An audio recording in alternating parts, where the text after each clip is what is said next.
How do you reform the BBC? It's now become almost impossible to defend the existence of the BBC. The state-funded broadcaster began its life nearly 100 years ago. It's now in its most precarious position since it began. As an organisation, it employs 22,000 people. If you factor in all the part-timers, that raises to 35,000 people. It has revenue of £5 billion and assets of over £2 billion. In short, this organisation is absolutely massive. But what do we get for our money? More crucially, this is key. What do we get that can't be provided elsewhere for less or even for free? With a new Culture Secretary, Nadine Dorries, in the job, known to be critical of the BBC, can it survive?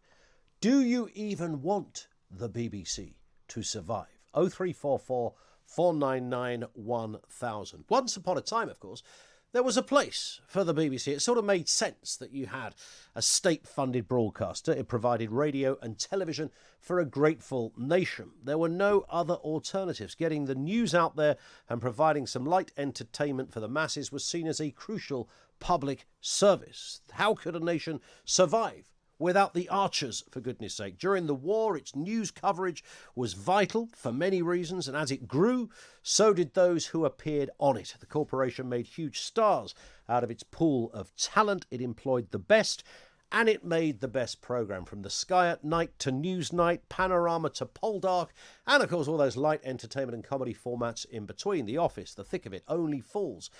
The list goes on. But that was then. As commercial TV entered the sphere and greater choices became available, it becomes increasingly difficult to defend a mandatory TV licence, a fee that if you don't pay, you could go to jail. Yes, you could be imprisoned for not having the correct certification allowing you to watch the One Show. That's where we're at. Today, of course, we live in a world of multi-platform TV, multi-channel formats, social media acting as a menu of TV choice, digital formats like YouTube, all allowing entire programmes to be made and tailored to specific audiences. And most of that lot is free. So why do we still need the BBC? Can we any longer ask people to cough up £150 a year when there are plenty of other places offering news, entertainment and sport, and many are doing it for free? 0344 499 1000. This is the nearest I can get as a defence for the BBC. And it's kind of 1.5 points. And at least one of them is probably rubbish, okay? So let me deal with the rubbish one first. So the rubbish one is the kind of romantic notion that somehow the BBC sits within the zeitgeist, it sits within our thinking and our DNA, like the NHS. We love an acronym. We worship at the font of an acronym. NHS, BBC. So it's kind of that, the kind of comfy pair of slippers, the Terry Wogan thing, Parkinson, Match of the Day, all that kind of... It's part of the British institution, like red buses and black cabs and seaside rock. It's got that going. That's not a good reason to keep the BBC. It's not a good reason to send folk to the chiller for not paying a licence fee, because it's a bit of a cosy thing. So at its best, that's as good as I can give you. If this was 5 or 10 years ago, I might have had a more nuanced, a more overt approach to defending the BBC. Today, and I've worked for them, many people around here have worked for them, I don't think you can sustain a good, intelligent argument as to why the BBC should remain. And if it does remain in its current form, I don't know how you keep that thing there. I don't know how you justify it. Look, I'm sitting here in a studio, all right now. I'm surrounded by high-tech digital cameras. You might be listening to this on the radio, you might be listening to it on your phone, your laptop, but of course you could be watching it as well. So this is multimedia at its absolute peak of what you can do today. So you'll be watching this, again, on your phone, on your smart television. You could go to all number of apps and check this out. You could be on YouTube watching this. You might be watching it later on.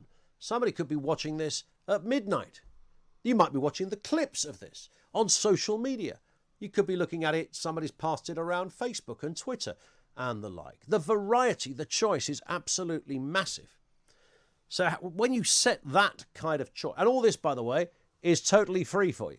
It's costing you jack to listen or to watch or to do both right now. So how do we begin to defend the BBC? Where's the starting point in that argument? I'm struggling. Help us out here. 0344 499 1000. So the other point, and it's kind of half a point really, is whether or not there is some merit in providing a very basic, free for everybody network so that those that can't either afford multi-channel television or don't have the capability to watch stuff on a smart device still have a service. So older people who, would me Auntie Joan seriously be looking around wondering whether she takes out the Sky package or the Virgin package or the BT package or whatever the heck it happens to be. Does she know how to work a Fire Stick? Would she know what to do with an app? Has she got app? She's got none of that stuff. She's got a telly. Turn it on, have a flick around. Who's on there? Can I see Alan Titchmarsh? That's all she wants to know.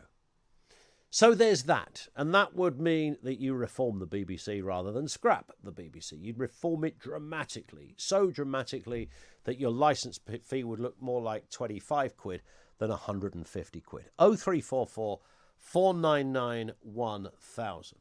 So the obvious question is, how do you reform the BBC? So just think about that. If I put that to you in that way, what are you going to do with the BBC? What is the answer to this? Do you want to just get rid of it? Just get rid of the whole thing, everything that goes with it, flog it off. I tell you what, these things are quite valuable. We get a few quid. I mean, one-off bumper payment, you might be able to keep a kind of retainer. The money keeps coming in for the state. It's not going to run our health or education or police service, but, it's a few quid in the coffers, right?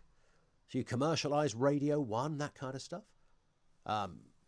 BBC 1, make it a commercial concern, do something with the name or whatever. So it's still British, we still own it. So there's money in them there broadcasting hills, right? Do you just scrap it?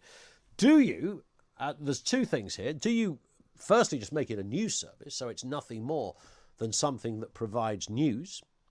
Or do you just have one channel? Okay, it's BBC One, and that's it.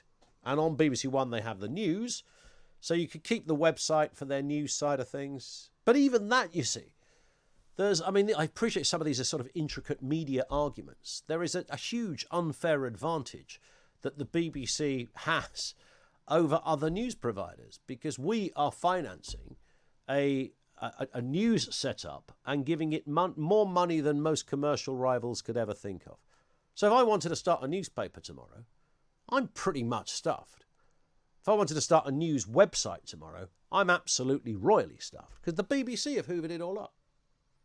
You notice sometimes the BBC will put a link on their page to the local newspaper or the local variant of the story to another website. And they do this because there's a sort of a tacit agreement to share the joy. Because the BBC have a very big advantage in having that amount of money, those levels of resources, and that kind of dominance. So it means that you sort of have an unfair playing field. The BBC, despite it being publicly owned, oddly becomes the most domineering of all empires because of its publicly funded status. It just gives it an advantage that the commercial sector often struggles to keep up with. That is changing somewhat. If you look at the news choice that is out there, remember Sky News when it used to be good, and there are other outlets. You have us here now. So the choices are greater than they've ever been, but the BBC does still enjoy a massive dominance. So do you scrap it? Do you get rid of the BBC altogether? Just let the whole thing go. It was just a bad dream, kids. It started out well. It had good intentions. It had a place. There was a reason for it. But 100 years on, yes, nearly 100 years on, we can no longer justify asking old people to pay £150 a year so that we can see Jermaine Genus and Alex Jones present The One Show. It's becoming hard to justify. What do you do with the BBC? 0344 499 1000. Nadine Dorris will be The Secretary of State that will be presiding over the next monumental changes. Their charter is up in a couple of years' time. What's that going to look like? I'm sensing, well, it's this government, all right? We know this government's a bit iffy on what it does with a promise.